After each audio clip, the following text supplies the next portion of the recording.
Thank you so much for having me. My name is Leidreiter. I'm speaking to you from the other side of the world, from Germany, which is my home country, and I work for the World Future Council.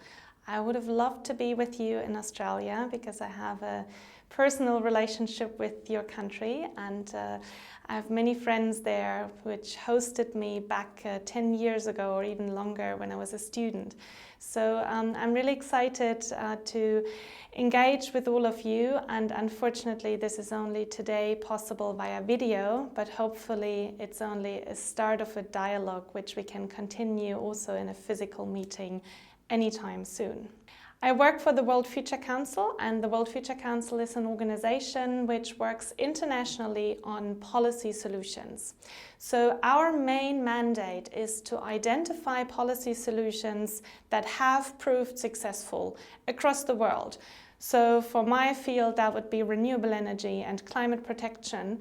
And one of the policy measures that really proved successful were 100% renewable energy targets. Our core expertise is looking at policy solutions, legislations that proved successful, and spreading them, engaging policymakers across the world in this policy dialogue.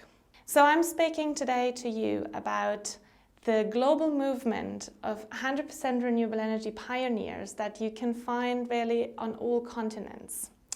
And when we see this field from a broader perspective, we can start with looking at the renewable energy market in general. And the good news is 2015 has been a record year again.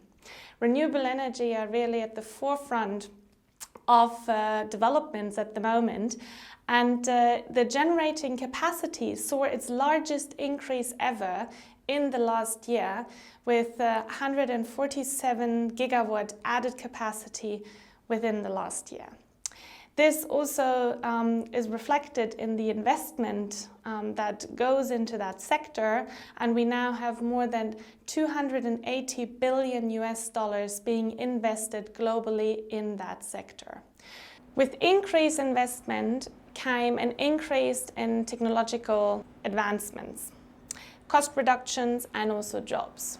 There are now more than 8 million people working in the renewable energy sector, and this actually is quite a contrast to the depressed labor market in the broader energy market.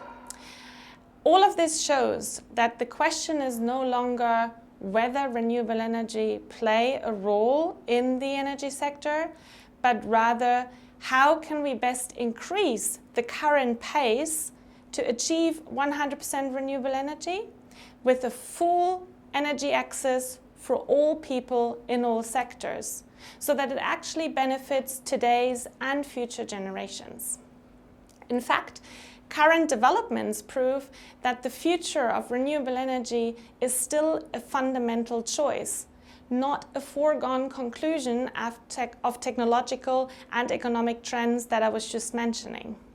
Despite all records that we could see in the renewable sector, much more is needed to actually put the world on the track to 1.5 degrees, which all nations agreed on in Paris at the last climate conference. Government leadership continues to play a key role in the growth or for the growth of renewable energy.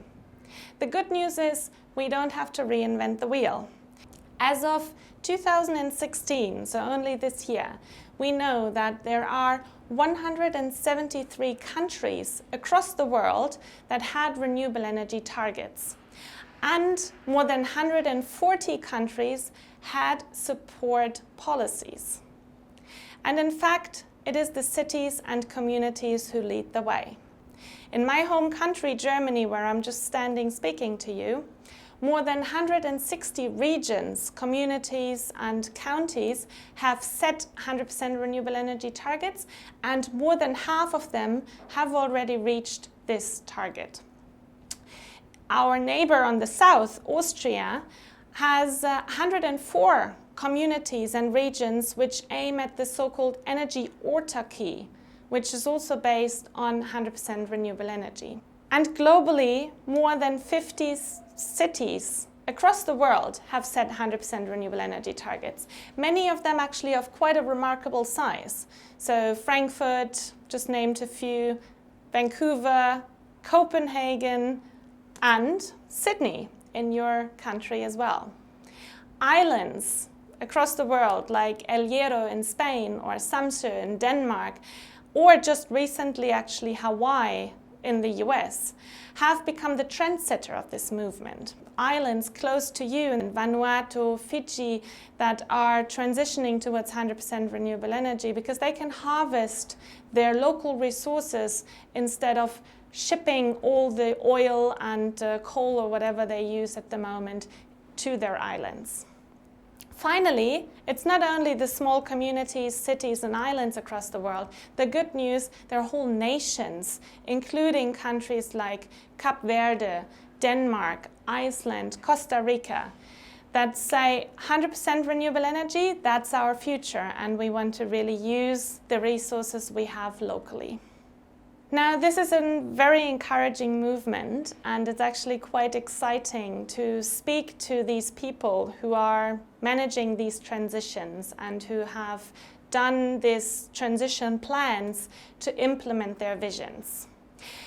The organization I work for, the World Future Council, we are analyzing these policy frameworks from these pioneers and see what can we learn from them and what can others maybe replicate in their jurisdictions.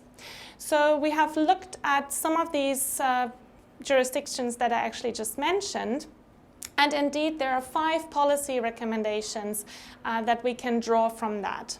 And the first one, make energy efficiency a top priority. So energy efficiency is part of the equation. And this is something that many people forget. Moving towards 100% renewable energy also means looking at how do we consume the energy, how is the infrastructure of our energy system developed at the moment or established at the moment, and how can we make it more efficient to reduce the amount of energy we need to produce from renewable energy sources. Secondly, electrify the heating and cooling and the transport sector.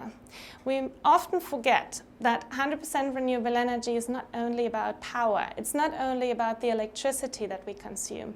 Actually, the largest share of our energy is used in the heating and cooling and in the transport sector. But make sure that this electricity for the transport sector does not come from coal and oil and gas and nuclear power plants, but actually from renewable sources. So it's important to look at the chronological order of this. Third policy recommendation is actually really close to my heart and something that I want to talk a little bit more in detail at the end of this presentation, which is to maximize the benefits for people and businesses and local governments. So engage them and develop new business models to ensure that the benefits are shared among many and not only among few. This means that policymakers on the different national levels need to develop policy frameworks, legislations, which include new actors in the energy sector rather than strengthening only those who are already in the market for many decades. And this goes hand in hand with the fourth policy recommendation that I would like to share with you, which is educating and informing citizens and businesses about the opportunities and the possibilities to engage and to educate about renewable energy as a new technology in our society. And finally, that goes to all the policymakers out there, adapt an integrated approach to fiscal, economic and energy policy. Many people think 100% renewable energy, this is dealt with in the Ministry of Energy or sometimes Ministry of Environment. But what we actually need to see is a policy dialogue, an inclusive and integrated approach across different sectors that look at how can we enhance renewable energy? For example, taxation plays a huge role and is usually dealt with in a different department. And only through that we reach a coherent and successful 100% renewable energy strategy. when we list all these cities and communities that I just mentioned, it often comes across as if they are comparable, as if 100% target is the same as another one. But this is not the case. And I just want to give you one example from my own country, Germany. So Munich is one of the cities, one of the bigger cities that you probably know from the Oktoberfest, that have set 100% target. And their strategy is to invest in, for example, offshore wind parks at the coast of Scotland or big solar PV power plants in Italy and Spain to basically offset their consumption. Frankfurt, different city, also in Germany, also having a 100% renewable energy target. They come from a different approach. They have analyzed what are the resources within our territory, and as the next step, what are the resources in our so-called hinterland with our surrounding municipalities to cover our energy supply with renewable sources. So they have analyzed what do we need, what is our consumption after doing all the efficiency measures, and then how can we meet this consumption with renewable energy sources within our region. And obviously this is quite a difference, and this has different implications for the regional development and for the socioeconomic potential that can be harvested within this jurisdiction.